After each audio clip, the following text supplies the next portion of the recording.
Many gym owners think they need more followers. They don't. They need to have more conversations. We spend hours creating posts, filming reels, chasing likes, hoping that someone's going to walk through the door and buy from us. But the truth is, most gym owners spend most of their time creating content and only a small fraction actually talking to the people that are paying attention.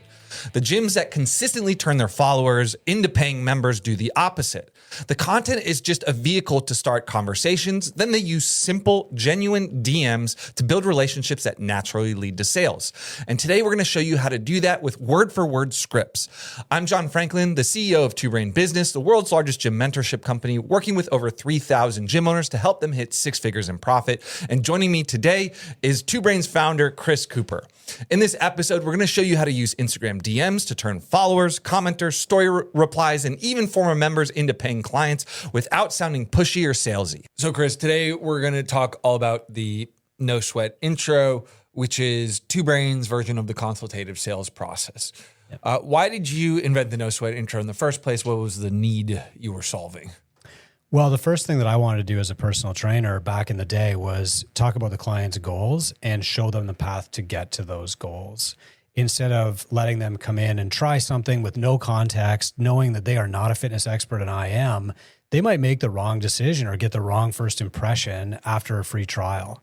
And so it's really important for me to explain to them, like, here's how I'm actually going to solve your problem, because they don't know. And what was happening at the time? Like, what were gym owners doing rather than doing consultative selling? Well, what I was doing in my personal training studio was consultative selling, but in my CrossFit gym across town, I was running these free trial classes. And I guess I would just hope that people would try it one time, throw up and say, this is for me, take my money. And that was never happening. And I can even remember a specific example. This woman named Melanie comes in. She had even done CrossFit before. And the first thing I said to her was, I'm not a salesperson. So immediately she's like, what are you? And she's on her guard, like this is going to be a sales pitch. So I gave her the tour and I talked about our schedule. And an hour later, I still hadn't actually invited her to join the gym. And I realized, like, if I had a structure to follow, that would keep me in line and it would help me stop avoiding the only thing that matters, which is me saying, are you ready to start now? So you're saying the problem that most people run into is they either don't do consultative selling because they don't want to come off as salesy, or they just they do a consultative sale, but they don't talk about anything that's relevant to the prospect and don't ask for the actual sale. Yeah. I mean, you got to think about this prospect has decided they don't like something about themselves. They've made time in their schedule. They've driven across town. They've opened your front door, which is the heaviest weight in your gym. And here they are, and you're going to waste their time giving them a tour. And really, the only reason that the gym owner does this is to avoid the hard part for themselves, which is risking a no and saying, do you want to join my gym right now?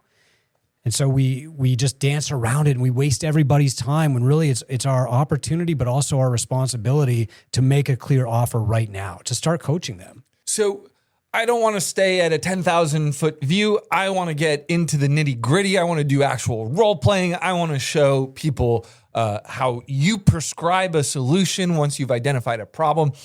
But let's start with the framework, right? So at a high level, the no sweat intro is the actual consultative sales process. What happens in the no sweat intro is what we call the coach framework. The first thing we want to do is connect and make a great first impression with the prospect. The second, we want to open up with some questions so we know their true goal, like why are they there? Third, we want to amplify. So really get to understanding what the goal is, because a lot of times the first thing a prospect tells you is not the actual reason. And then we're going to confirm we are hearing them correctly. And once we have a good understanding of the problem and why they're actually in the gym, we're going to help them. And that's as simple as prescribing a plan and closing. So let's talk about connection, making a great first impression. Last week, we talked about lead nurture and the importance of sending personalized video text messages at the point in which a prospect books and right before they show up, just to make them feel comfortable. Now, there are other things we can do to make a prospect feel comfortable when they come into a gym. The first is the environment. So let's talk about the no sweat intro area. What are some of the best practices there? Well, you need to have a separate area. So you're not just sitting on a box while everybody's working out around you. So you want a private area. It has to be very clean, as quiet as possible, so that the client knows that they have your full attention and you're not going to get distracted. So I got a couple examples here. Right here we have mentor Ashley Hahn's area. You can see she has 2 chairs here. And the reason she has the chairs next to each other, similar to how we're sitting, is not like a negotiation. It's not like we're on the same side of the table, literally, and it makes people feel at ease. The other thing is you notice on the shelves, she has pictures of her members, and there are other people who do social proof. So before and afters, people holding up whiteboards, just showing the result that they're going to be selling. And it also makes it easy if we're having a conversation to just be like, hey, this is Sally. She had a problem that was very similar to the problem you were having, right? It just shows that you help people that look like the person who's coming in for the consultation. Under here, we have Two Brain mentor Stan Schofield. He does sports performance. So it's a little more, it looks a little more like a sports performance gym. He's got these like red leather chairs in a circle. And you can see over here, there's some awards and credentials that he has in order to provide legitimacy and social proof to the stuff that he has. But you can see it's just like they're not sitting on boxes in the middle of the gym because this is a private and personal conversation. This is the third of a 4-part series all about gym sales. So if you want the exact frameworks and scripts we're talking about in this episode, along with other assets to help you convert more of your prospects at your gym, I want you to scan the QR code here or click the link down below to grab it. Probably the best thing that I have in my sales office at the gym is a collage of my members on the back wall. And quite often when people sit down, you have to give them a minute because they're scanning this collage for a face that they recognize. And you might think that they're a complete stranger, but they're probably only 1 or 2 degrees of separation away from your members. And they might know somebody in that picture. And when they spot one, they'll say, oh, Jenny goes here. So we talked about some examples of a good area and a good environment for making a sale. Over your travels in Two Brain, do any bad examples come to mind? Yeah, well, keep in mind that we've worked with 3,500 gyms worldwide and we work on video calls. And so often if we see a low close rate, the mentor will say, show me your area. And one time a guy had a couch right behind his desk and he had 2 assault rifles on the couch. So that, probably didn't help with the close rate. Another time, a guy took a mentor call and he had an NSI booked immediately after the call and he showed up. He had just completed his workout. He wasn't wearing a shirt and he had his laundry hanging behind him in his sales office. I mean, these things are obvious to us, but what they tell the client is this person does not care about me, or even this person can't put himself in my shoes. So in a perfect world, here's what I'd do. I'd be near the front door, and as soon as I saw you, I would open the door. And then I'd look you in the eyes and say, Chris, thanks so much for coming. I do all my no sweat intros with a podcast mic. Yep. And I'd say, thanks for making it all the way out here. I'm looking forward to talking to you. Here's a little something to get you started. Thank you. Don't give them a white monster. That's just our prop. Maybe like a water bottle, but something to trigger reciprocity. Hey, come on in. And then we'll go over to the consultative area. Hey, this is our wall of social proof. Take a look. And then we'll sit down on the same side of the table like we are now, and I'll have a clipboard ready, and I'll have our handy dandy no sweat intro sheet so I can take notes and make sure I'm actually listening to you. Yeah, the fact that you're writing something down is a huge signal, and most gym owners don't even do that. So I don't feel like they're invested or know anything about me. And now once we've developed rapport, I want to get right into it. I don't want to go off to Tulsa. I don't want to ask about the weather. I don't want to talk for 15 minutes about your grandchildren. I want to know why you're here.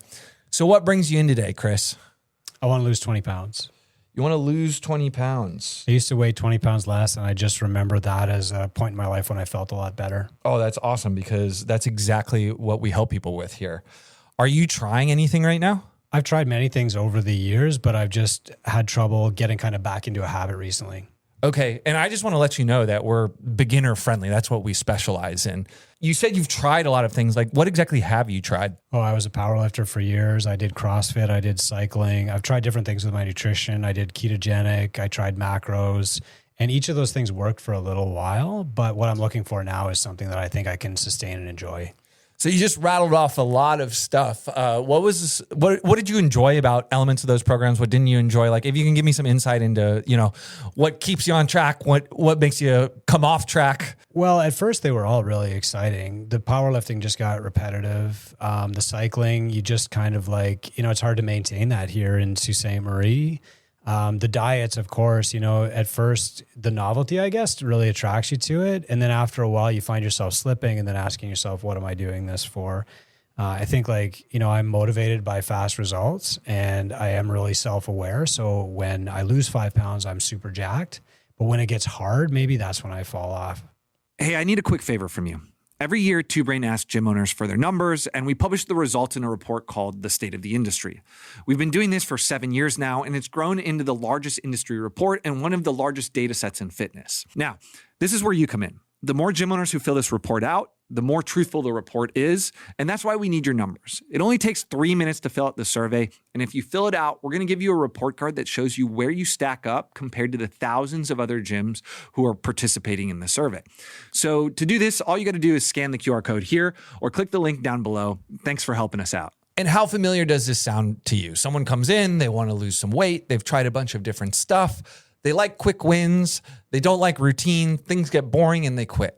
We just want to write this down and acknowledge it and make sure that we're building a base before we move into the amplify period. So we understand that his main goal is losing 20 pounds. We just want to get a better understanding of why now is the time and why losing 20 pounds now is important to him. So Chris, what makes now the time to try something like this? Well, it just hit me at the beach this summer. It's the first time when taking off my shirt didn't feel like this is fine. And I just figure if I wait until January like everybody else, it's a missed opportunity and I might not do it. Now, one thing to point out here is that we used what to start the question instead of why.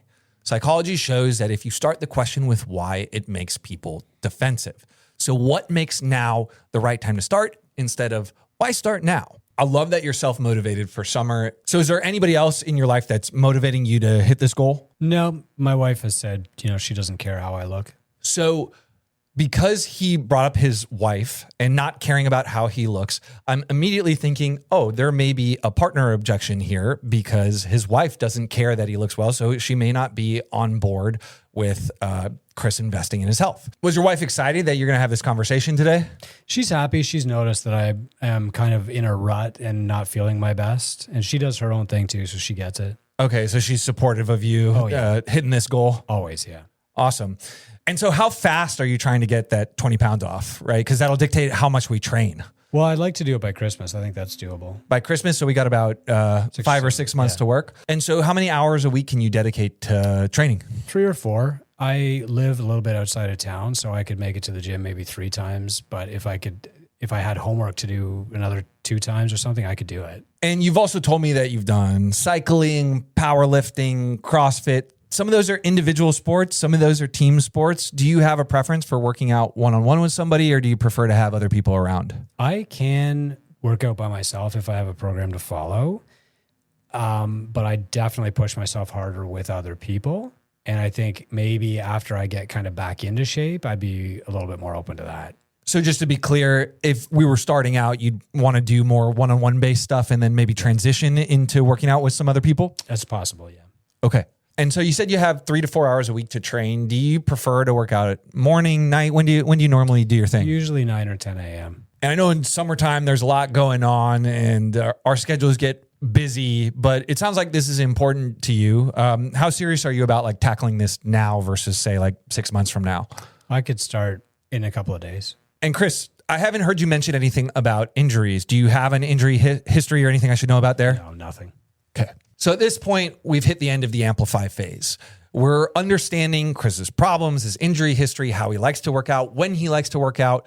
We have almost all the information we need to make a prescription and also handle objections when they come after we've made that prescription. But before we do that, we have to move on to the second C, which is confirming what we heard and giving them an opportunity to bring anything else up that's important to them. So Chris, I'm hearing you want to lose 20 pounds by Christmas. This is something that you're committed to doing now, and you want to do it for personal reasons.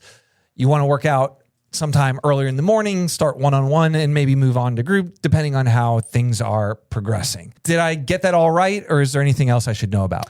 I have a lot of equipment at home, so I can do workouts at home too. So you're eager. You would even do stuff on your own on top of the 3 to 4 hours we talked about? Yeah, absolutely. So is it okay if I share what the next steps would look like? Sure. All right. And that ends the confirmation phase. We just want to ask, is there anything else I should know about? Because that gives the prospect an opportunity to let you know if you skipped any part of the process, and we're getting permission to proceed. Now we're going to change roles, and Chris is going to prescribe a solution to me. This is the help phase. And to do this, we're going to use what's called a pricing binder, which is a literal binder. This is the one that Chris uses in his gym that shows your different packages and pricing. So there's a visual aid when you're explaining all these things to the prospect. So remember, Chris is now the seller, and I am who Chris was. So based on the goal of losing 20 pounds before Christmas, what I would recommend is that we do strength training about twice a week. We do a high intensity training session once a week. And if you can swing it on your own, 2 lower intensity sessions that I can give you for homework to do at home. How does that sound? That's right around where I was looking to be. Okay. For now, we said that you would prefer to train one-on-one, but eventually move into a group type session. Yep. Okay. So to train with me 3 times a week, and I'll give you homework to do on your own, the investment monthly is, and this is where I would open my binder, and I would turn to the personal training section, and I would say the investment to do that at Catalyst is $860 per month. I assume that we would do this for the first 3 months, and at that point, we're going to have another conversation where we revisit and talk about potentially moving into a semi-private option, but we'll take that as it comes. How does that sound? So does that include the workouts on their own as well, all the other stuff we talked about? Yeah, so you'll meet with me in person, one-on-one, 3 times a week, and then twice a week, I'll give you some homework to do on your own. Now, I am going to be looking over your shoulder as you do this to make sure that you get it done. And if after a month or so it's not working out, then we're going to tweak your program a little bit. Maybe we'll have you in the gym more often or less, depending on how it goes. So 12 sessions a month, and we'll do that for a couple months to get going. Am I working out with you?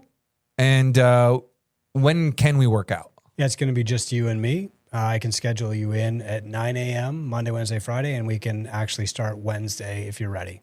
And what happens if I need to miss a session or I'm traveling for a week? How do we deal with that? If you need to miss a session, you got a couple of options. Number 1, we can reschedule you within the same calendar month, as long as you give me a bit of notice. Or number 2, you can make it up by coming to one of our group classes if that's more convenient for you. And can we go back to the at-home portion? Yeah. How does that work? We're going to make a list of the equipment that you have available to you right now, and then I'm going to base a program on that. You ready to start? Sure am. Now, I was a layup sale, but in reality, you're going to get some type of objection there, usually like a pricing or I need to think about it. And that's why in next week's episode, we're going to teach you how to handle the most common objections you get in your gym. Catch you next week.